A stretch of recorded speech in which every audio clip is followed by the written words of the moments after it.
In the second half of the 19th century, one of the oldest of all European nations produced its greatest ever cultural achievements. For the people of Norway, the later 1800s represent a golden age of national creativity. In music, the works of Edvard Grieg captured the essence of the Norwegian spirit. In literature, the plays of Henrik Ibsen brought him fame far beyond his northern homeland. And the final years of the 19th century also saw the emergence of a remarkable Norwegian artist, Edvard Munch. Strindberg said the human spirit had awoken from its solitude and found itself without power because it had lost touch with the transcendental. And I think it's this feeling of isolation and powerlessness that Munch portrays in his work. He does this by showing people in states of emotional tension and stress with great psychological insight. His graphic works were equally powerful and served as an inspiration, in fact, for graphic artists for many years. Edvard Munch is seen really as an inheritor of Van Gogh's concern with the human condition, human emotion. His work has become symbolic of the human condition as Munch's work, be it The Scream or The Sick Child. And he was able to free artists to be able to actually work along that line. In other words, not to suppress that emotion, both conscious and unconscious. And the background of Scandinavia and the Northern European, of those mythical tales of horror and of drama, is brought into the mainstream of European art. In 1893, it was Edvard Munch who created one of the defining images of the modern age. At the start of the 21st century, this single painting remains as contemporary and as relevant as it has ever been. This is a perplexing, enigmatic work, an expression of the darker side of the human condition by an artist whose own life was deeply troubled. Munch grew up surrounded by sickness, madness, and death. All his life, he had difficulties with relationships, especially with women. By middle age, he had become an alcoholic, a condition which led to a nervous breakdown. But by this time, Edvard Munch had triumphed over his traumatic life with the genius of his art. Edvard Munch was born on the 12th of December 1863 in the Norwegian town of Løten. He was the second of 5 children born to middle-class parents who moved to the Norwegian capital when he was just 1 year old. What is now the city of Oslo was then known as Christiania, and it was here that Munch's lifetime of troubles began. When Munch was 5, his beloved mother, Laura, died of tuberculosis, followed 9 years later by his favourite sister, Sophie. Later, both his father, Christian, and another sister became mentally disturbed. It's said that Christian Munch took to praying obsessively, often for days on end, and his son Edvard later recalled a childhood of misery and darkness. When he was 22 and painted the picture of his sister dying with his mother in attendance, he was obviously still working through feelings of loss for his mother and for the later death of his sister. I think his early childhood affected his paintings until after his nervous breakdown in 1908. In fact, he refused to have treatment for his depression or his addiction to drink before that time because he felt that he would lose the impetus and intensity which was informing his painting. In other words, he wanted to work out his neuroses himself through paint. At this time, the influence of childhood experience on adult life was not fully understood. The works of Sigmund Freud were yet to be written. But there can be no doubt that Edvard Munch's miserable childhood had a lasting impact upon him. As an adult, he described how illness, madness and death were the black angels that kept watch over his cradle and stayed with him throughout his life. This is reflected in much of Munch's greatest works. One can very often simply think of Munch in terms of psychological being and the problems he had as a child. And it is a fact, I think, that when you have been through traumatic experience as a child, that never leaves you. And I think this is certainly the case with Munch. I don't think that the traumas of his early life, I think they're always there, and they fed and indeed were the source material for many of his very powerful paintings.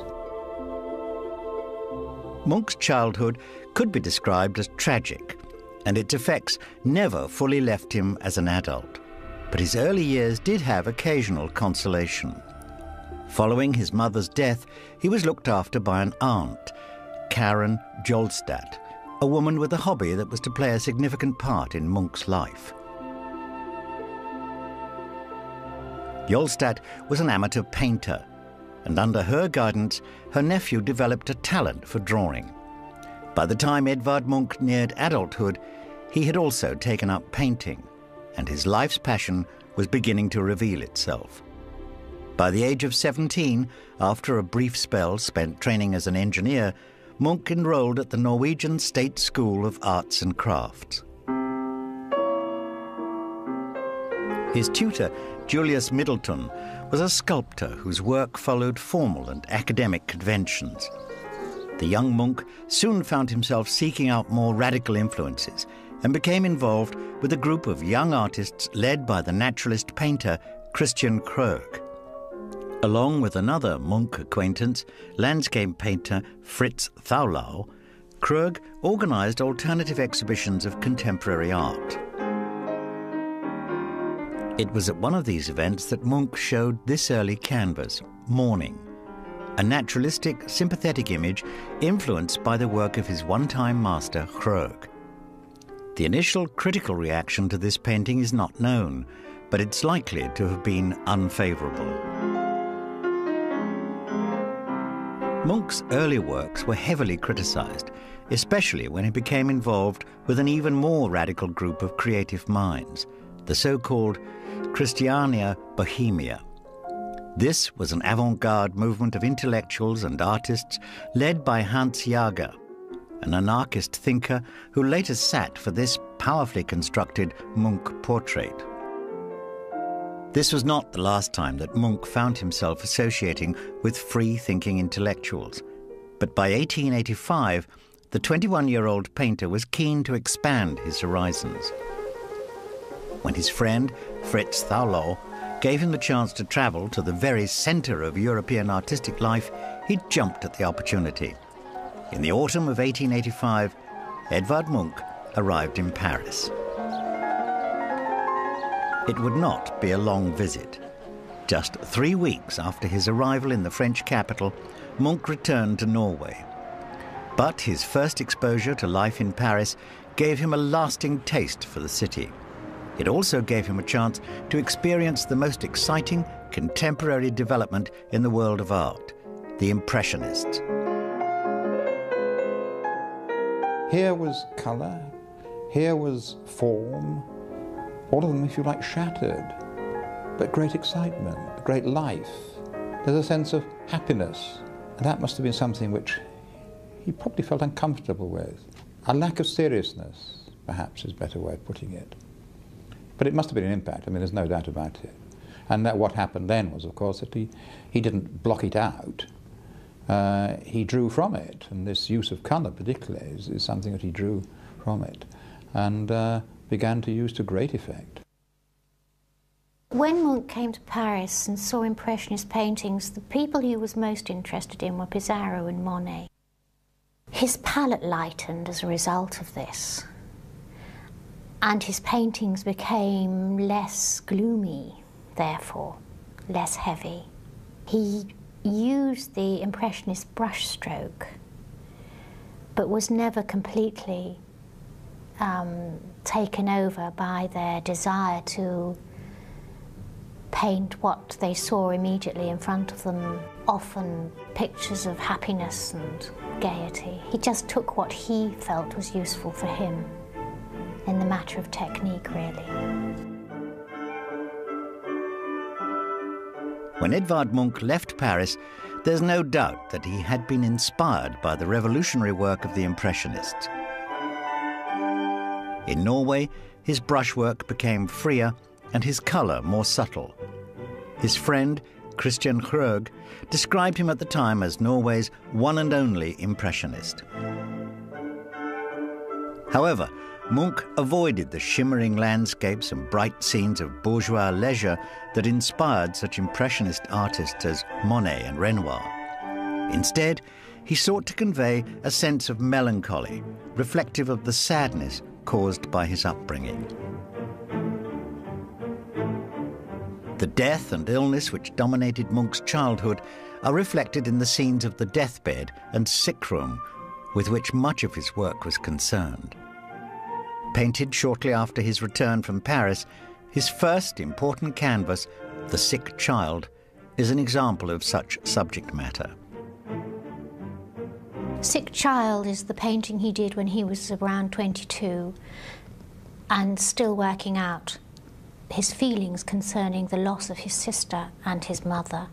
He isn't doing this in an entirely naturalistic fashion, but using the colour and the composition expressionistically almost to give us the intensity of feeling that he felt and wanted to convey to us. He wanted to exorcise it, if you like, in the painting.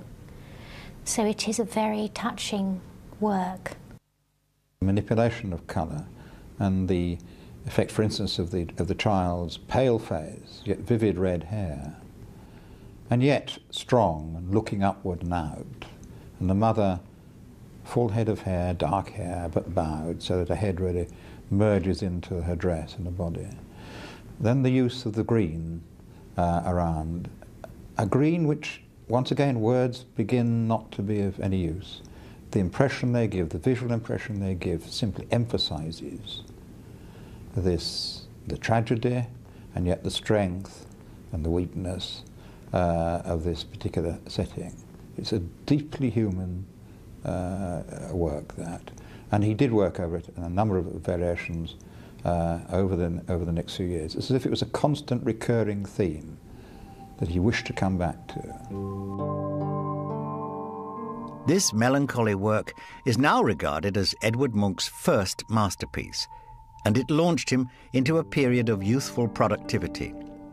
By 1889, he was able to put together his own one-man exhibition in Christiania, a bold venture. No less than 110 works were shown at the event. Amongst them, this large canvas simply entitled Spring.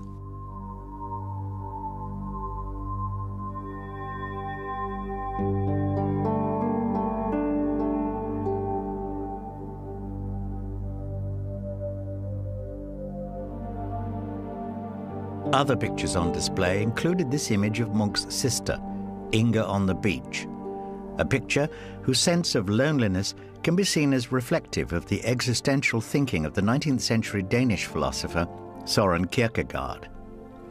It is this that gives the painting relevance for many modern viewers.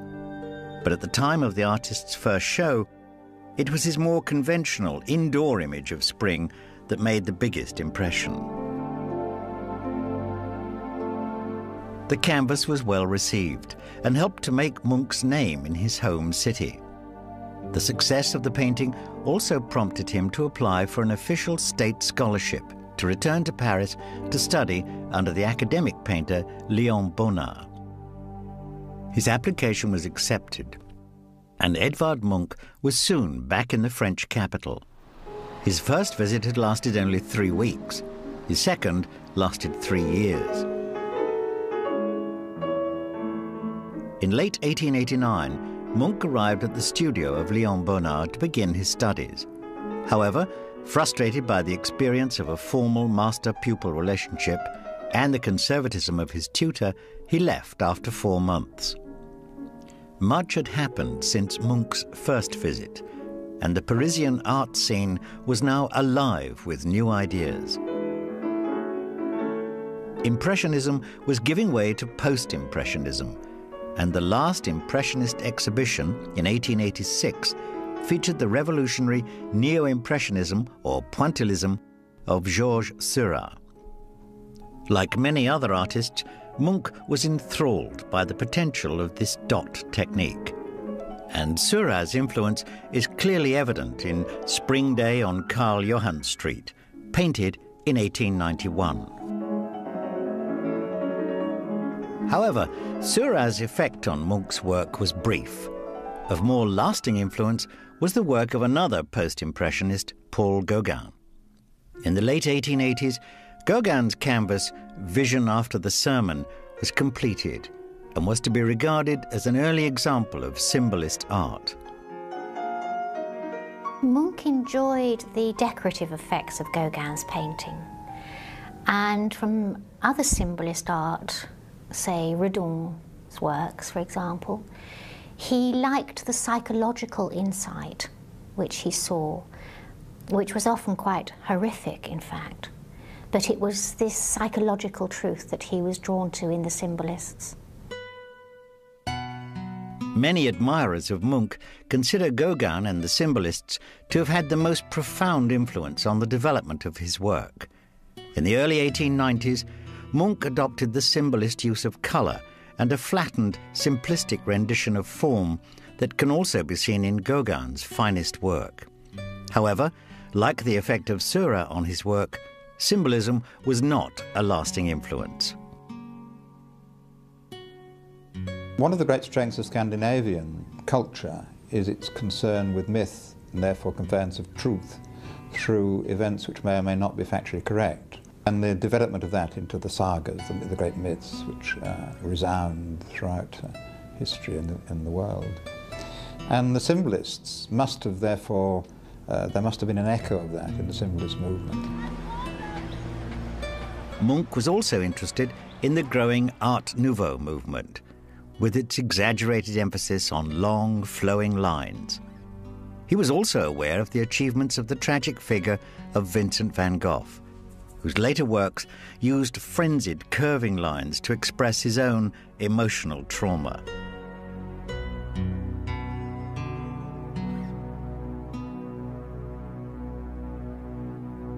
The influence of Van Gogh on Munch's work is evident, and both artists would later come to be admired by the expressionists of the early 20th century. Munch is now widely regarded as the first true expressionist painter, but his willingness to absorb so many influences makes it difficult to define his work in terms of a single artistic school. During the 1890s, Munch was most drawn to the symbolists. He used the Impressionist and Post-Impressionist painterly techniques when he needed to, lightened his palette, loose brush stroke, but the subject matter of the symbolists was what really resonated with his own psyche. He's concerned with the human condition and his relationship to the outside world and its relationship to him, which firmly puts him as an expressionist. But expressionism is a strand which some would argue has gone back over centuries anyway. But certainly it's the result of what was seen in Munch that expressionism itself as a movement developed in the early part of the 20th century. So I'm a little uncertain. I mean, I think if we call Munch an expressionist, I think it's absolutely right to say that. But if we then start to put with him a whole lot of other artists, then I think we're getting on dangerous territory. Whatever terms are used to describe Munch's work, it's certain that by 1892, at the age of 28, his unique artistic identity had all but formed. Comparison between the 1892 canvas, Evening on Karl Johann Street, and the 1891 neo-impressionist work, Spring Day on Karl Johann Street, shows a significant change of style.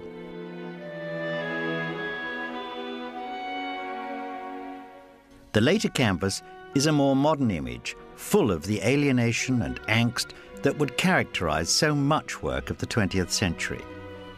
However, in 1892, it was perceived as too modern and provoked outrage amongst the visiting public when it was shown in Berlin at an exhibition organised by the Artists Association.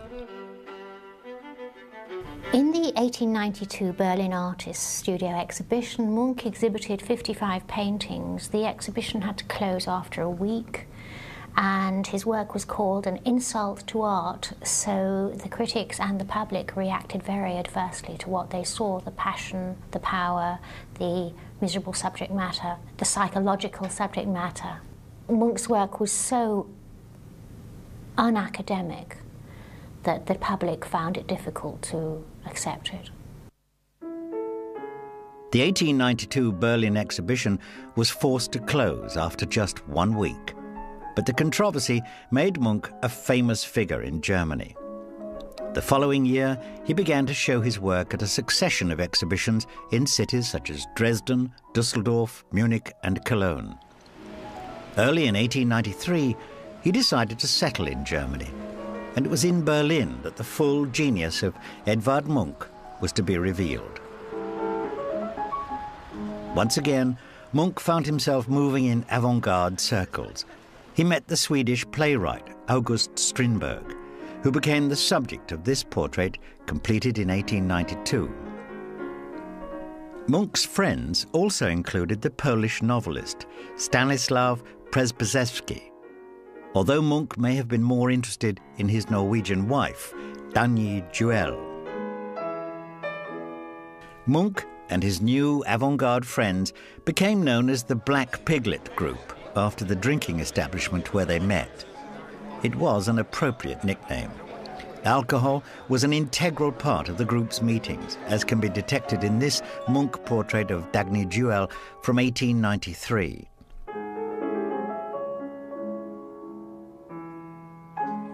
Sadly, alcohol would eventually cause Munch serious health problems. However, in 1893, he was still capable of devoting his full energies to art, and that year created the most famous work of his career, The Scream. One of the haunting images of the 20th century, and doubtless our own century now, is of Edvard Munch's Scream, because I think it encapsulates the human condition as a whole. The human being, the human race, as being subject in torment, as being subject to forces beyond its control, of being trapped, and of the great cry of anguish to try and to get out.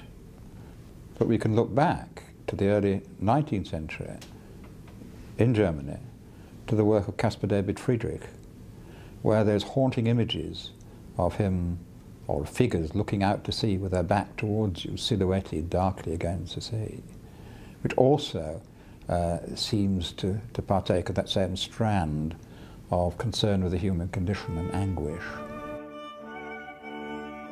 Despite his apparent sociability, Munch remained something of an outsider wherever he went. Perhaps the traumas of his childhood limited his ability to fully engage with others. This most memorable canvas is surely the work of an artist resigned to a life of isolation. It is a canvas whose impact on the modern consciousness can hardly be overestimated, heightened by the artist's account of its inspiration. Munch described how he was walking alone during a summer visit to Norway. As the sun was setting, the clouds turned blood red. At that moment, he felt a scream passing through nature. And it was this shriek that provided the subject matter for this astonishing image. The figure looking at us and screaming is obviously in some terrifying situation, and this situation is reinforced by the fact that the landscape is also painted in a similar way, so that the landscape seems to be screaming. The swirly lines that are in the landscape are repeated in the figure. So in fact there's no escape. And it's this state of mind which I think modern people are particularly drawn to. The scream remains one of the most familiar images of modern art. Copies of it have been mass-produced, and there are few Western people unaware of its message of existential horror. What is less well known is that Munch intended the canvas to form a part of a far bigger artistic project. By the time The Scream was completed in 1893, Munch had decided to produce a series of paintings designed to be exhibited in a single gallery space. His ambitious idea was to create a body of work with one unifying theme. In Munch's own words, this was to be nothing less than the poetry of life, love and death. The name chosen for these works revealed a similar level of ambition, the frieze of life. He began to see himself as producing over the years a series of works which, if you like, catalogued the whole of human existence and its traumas, its highs and its lows. That was his aim. And a lot of the major works never actually came to complete fruition. I think he anticipated it would actually be all hung together at one time. It's a complete sort of surroundings of the human condition in all its aspects. However, Munch's plans for the frieze of life were never brought to fruition. No permanent display of work was ever set up. An exhibition in Berlin in 1902 of 22 paintings was the closest that the artist came to realizing his grand ambition. Munch created the frieze of life over 30 years of his life, and he wanted to show love, life and death as he saw it. Of course, it goes back to his early childhood experiences as well, and his constant philosophizing and worrying about man's position in the world and the universe, and the great questions of the emotions and loss. The concept of the frieze of life is still helpful for understanding the concerns of Munch's art. The notion of the poetry of life, love and death informed some of the finest paintings of his career. Given Munch's childhood, it is not surprising that he was a master at capturing the last moments of life. The title of this dignified 1893 deathbed image is revealing: The Dead Mother. 25 years after Laura Munch's death, her son remained haunted by her loss. This image suggests a release from suffering and depicts the torments of earthly life, which were included in Munch's frieze of life concept. With this 1895 canvas simply entitled Melancholy, we can see the clear influence of Gauguin incorporated into a picture that reveals a subject profoundly isolated from the enveloping landscape. However, it may be Munch's depictions of love that form the most compelling elements of his frieze of life work. There are no images of conjugal bliss. Instead, the artist focused his attention on what he saw as the threefold nature of female sexuality. First came the awakening of the sexual identity, as can be seen in this 1895 canvas entitled Puberty. As might be expected, this is an image of vulnerability and of the desire to preserve modesty. However, it also represents puberty as being only a phase of life, a passage into the full blossom of womanhood. Such inevitability is shown in another mid-1890s canvas, Woman in Three Stages. On the left of the painting, the notion of sexual awakening can be identified, while further to the right is shown the darkness of a woman long past the age of reproduction. This is the third stage of female sexuality, death itself. But it is the nude figure in the middle that may reveal most about Munch's intentions as an artist and his feelings as a man. Time and again, Munch sought to convey what he saw as woman's darker side, woman as seducer and destroyer. This canvas, depicting a young woman as a vampire, dramatically reveals this concern. There is nothing this sorry male can do here. He is powerless to resist, and his destruction is sealed. This image retains the capacity to shock many first-time viewers. But it is just one of many Munch canvases conveying what he saw as the darker side of womanhood. For many, the most powerful of these is the Madonna, the creation of an artist whose real feelings about women are still discussed today. She symbolises Munch's idea of the ideal femme fatale, if you like, the ideal woman, but it's not personalised, it's woman rather than a woman. And around the outside of the figure of the woman, he's painted sperm and embryo, so obviously he's connecting this impersonal creature that he's created with the birth of life. He both adored and yet he was intensely frightened because it's towering above him as if he's looking up at it. It's dominating, which is frightening, yet he's adoring. So it's got very overt sexual connotations there. And this does reflect what one feels is a problem that he had with his relationships with women. We know that Munch did have affairs, including one which came to an end in bizarre circumstances early in the 20th century.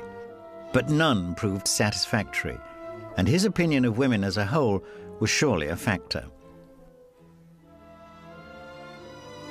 Canvases such as this image of his Berlin friend, Dagny Juel, present a representation that reveals more menace than beauty. Munch was fascinated by the negative effects that woman could have upon man. This 1895 canvas also depicts Dagny Juel in the role of seductress. To the right, we see her husband, Stanislav Przebysewski, looking towards the viewer in resignation, with the symbolist use of green adding to the impression of jealousy that gives the work its title. At the time, the Berlin avant-garde group to which Munch belonged was keen on the idea of free love, with Dagny Juel at the centre of attention. Not for the last time, advocates of free love in theory found it harder to live with in practice. The amount of alcohol consumed by Munch and his friends in Berlin both aggravated and inspired his work.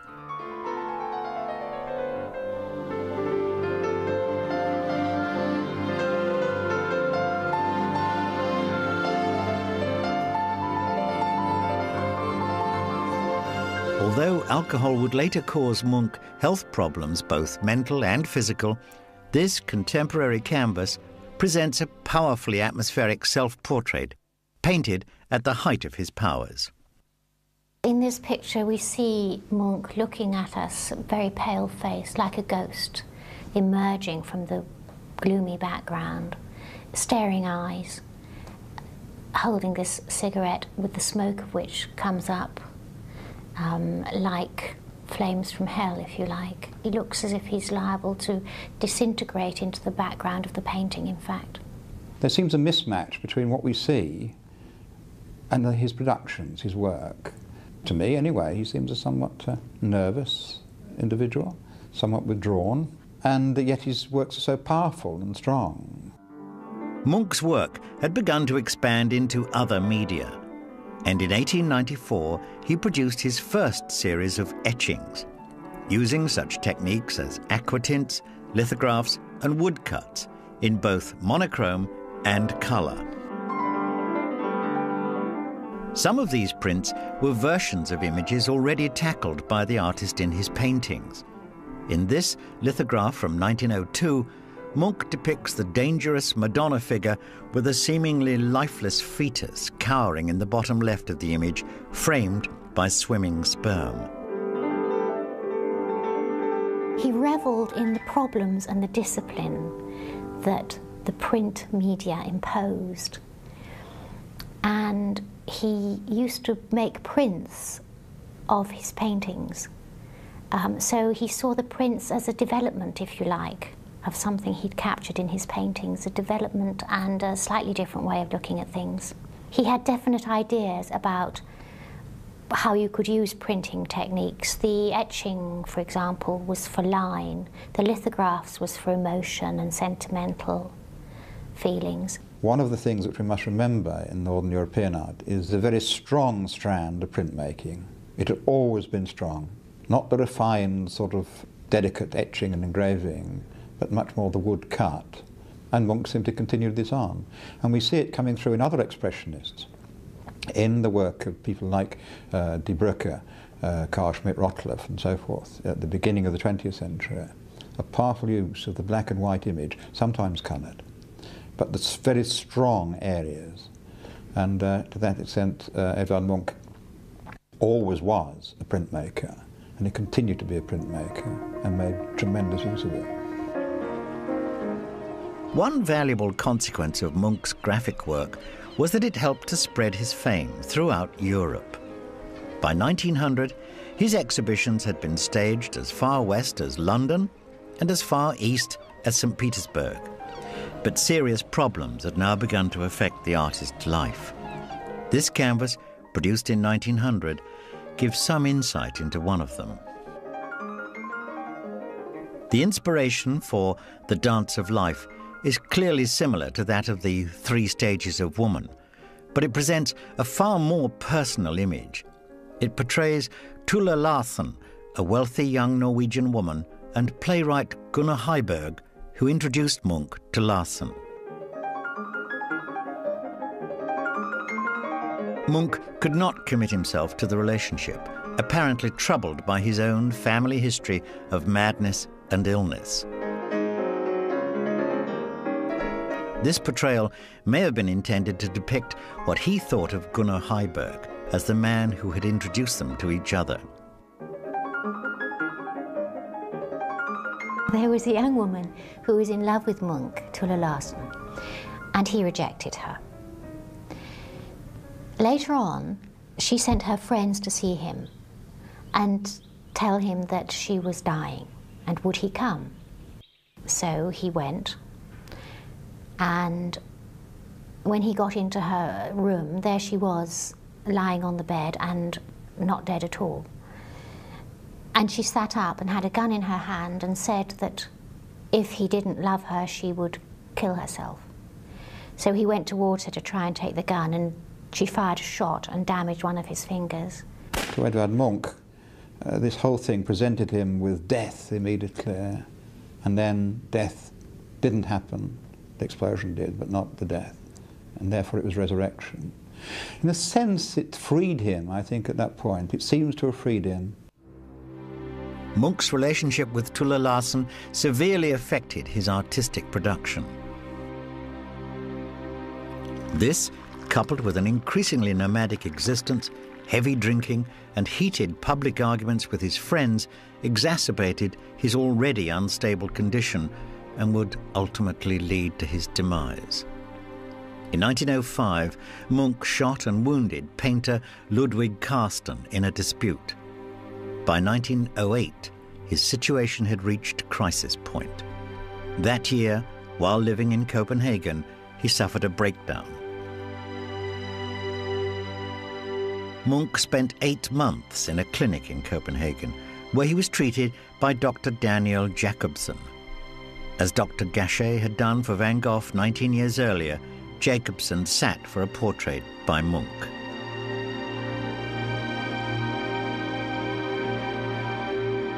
It's certainly clear that he was unsure of the way to go forward. He was unsure of his place, his relationships with other people, particularly women. He'd achieved a certain fame, which in a sense, in a perverse way, I think he was worried about. I think all of this came to a head, and with no one really to share it with. For the past 17 years, Munch had been painting maniacally and also travelling around promoting his work. And by 1908, he'd reached such a point of nervous tension and stress that he could no longer continue and had to go into the asylum, where he received electric shock treatment And actually, when he came out, he gave up drinking completely. And this made him into a different man. In contrast to Van Gogh, Munch made a full recovery from both his breakdown and alcoholism and lived for a further 35 years. Munch's recovery marked the end of his greatest achievements as an artist. In the years that followed, he returned to Norway and sought such work as public mural commissions. However, his 1911 image of the sun for the Great Hall of Christiania University revealed a symbolist painter still capable of inspired work.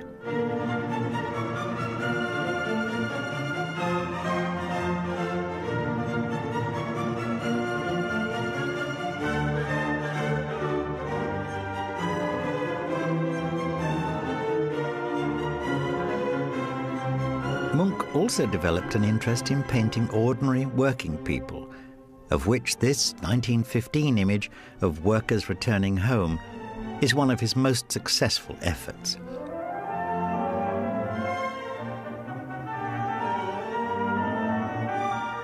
Munch's post-breakdown images are said to lack the power of his previous paintings, suggesting that the inspiration for his earlier work was drawn from his own mental instability. In Munch's work of the 1890s and through to about 1908, his subject matter was almost entirely his own neuroses, in my opinion. Negative emotions such as sense of loss, jealousy, fear of sexuality, fear of closeness. He seems to have had problems with boundaries. He was afraid of being engulfed by sexual partners, possibly by other people, and at the same time he was afraid of being abandoned. And he doesn't seem to have struck a happy medium, even though he painted all these pictures trying to work out the problems. It actually took a nervous breakdown and treatment for him to snap out of it, so to speak. Edward Munch survived until the Second World War and was able to continue painting almost to the end of his life. Many of his admirers believe that only as his own death grew near did his work reclaim any of the power that it once had. This 1940s self-portrait at the window conveys a striking contrast between the nature of the human life force and the cold, eternal death that lies inevitably ahead. Well, after Munch came out of the asylum, his attitude towards his art changed. He relaxed. He had fame in his own country where he went to live. And he became more interested in social questions.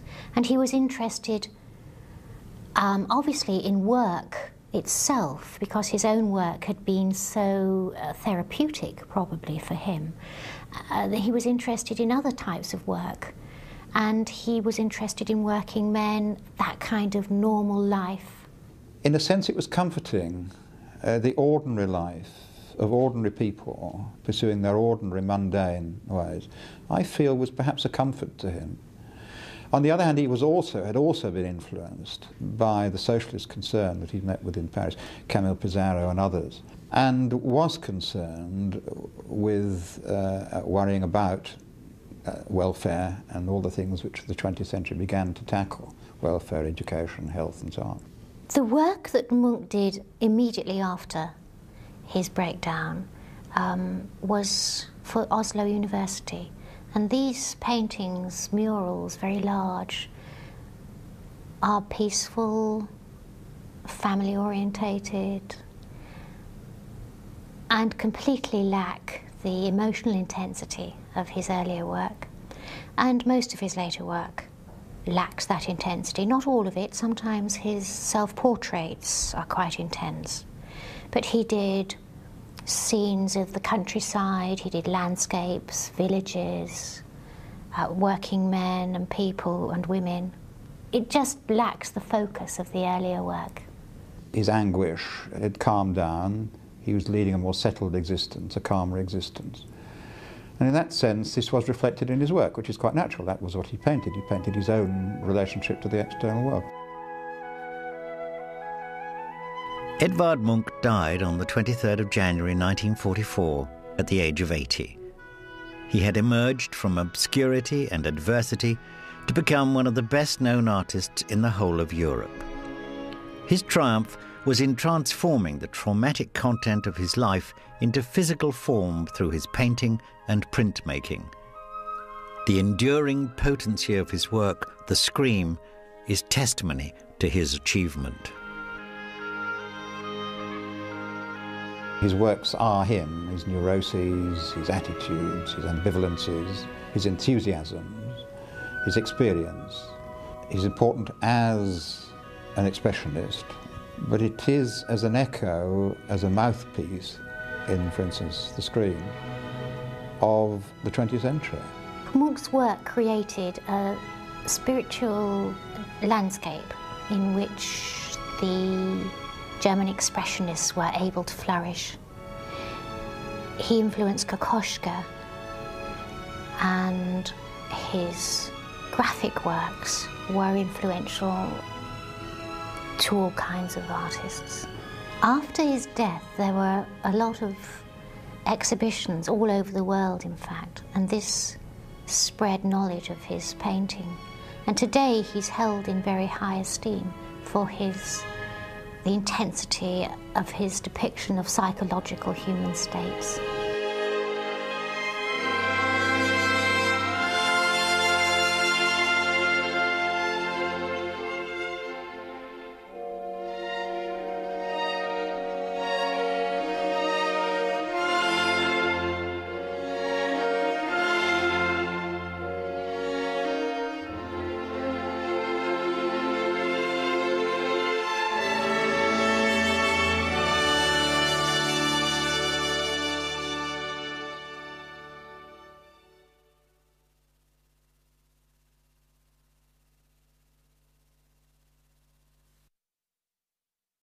The plays of Henrik Ibsen brought him fame far beyond his northern homeland. And the final years of the 19th century also saw the emergence of a remarkable Norwegian artist, Edvard Munch. Strindberg said the human spirit had awoken from its solitude and found itself without power because it had lost touch with the transcendental. And I think it's this feeling of isolation and powerlessness that Munch portrays in his work. He does this by showing people in states of emotional tension and stress with great psychological insight. His graphic works were equally powerful and served as an inspiration, in fact, for graphic artists for many years. Edvard Munch is seen really as an inheritor of Van Gogh's concern with the human condition, human emotion. Often for days on end, and his son Edvard later recalled a childhood of misery and darkness. When he was 22 and painted the picture of his sister dying with his mother in attendance, he was obviously still working through feelings of loss for his mother and for the later death of his sister. I think his early childhood affected his paintings until after his nervous breakdown in 1908. In fact, he refused to have treatment for his depression or his addiction to drink before that time because he felt that he would lose the impetus and intensity which was informing his painting. In other words, he wanted to work out his neuroses himself through paint. At this time, the influence of childhood experience on adult life was not fully understood. The works of Sigmund Freud were yet to be written. But there can be no doubt that Edvard Munch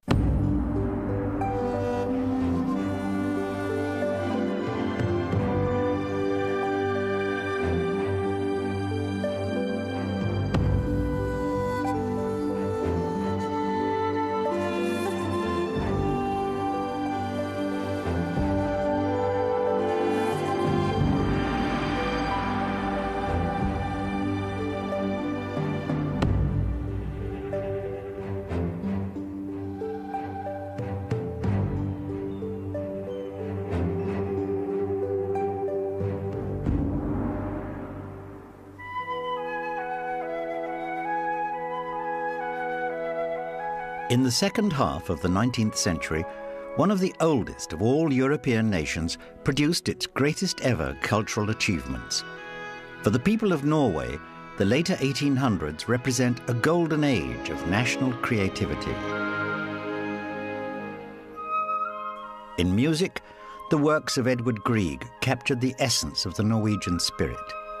In literature, his work has become symbolic of the human condition, as Munch's work, be it The Scream or The Sick Child. And he was able to free artists to be able to actually work along that line. In other words, not to suppress that emotion, both conscious and unconscious. And the background of Scandinavia and the Northern European, of those mythical tales of horror and of drama, is brought into the mainstream of European art. In 1893, it was Edvard Munch who created one of the defining images of the modern age.